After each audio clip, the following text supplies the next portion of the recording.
আজকে রাত ৯টা সাড়ে ৯টার দিকে হঠাৎ করে আমাদের এলাকার যে বৈদ্যুতিক তার আছে সেই তারটা ছিঁড়ে গেছে একদম ট্রান্সফরমারের গুঁড়ি থেকে। তারপর পল্লী বিদ্যুৎ অফিসে কল দেওয়ার পরে সেখান থেকে লোক এসে এটাকে মেরামত করার চেষ্টা করতেছে। কতটা উপরে এই রাত্রের বেলা, এখন প্রায় 10টা বাজে, 10টার সময় একা একা উনি উপরে উঠে এটাকে মেরামত করার চেষ্টা করতেছে।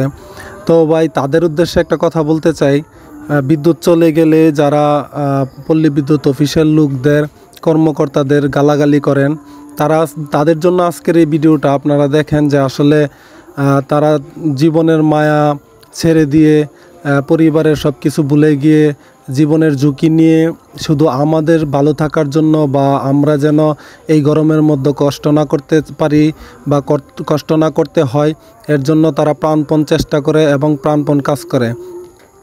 আমি মনে করি যে আজকের পর থেকে পল্লী বিদ্যুতের অফিসের লোকদেরকে আপনারা আর কেউ বকাবকি করবেন না।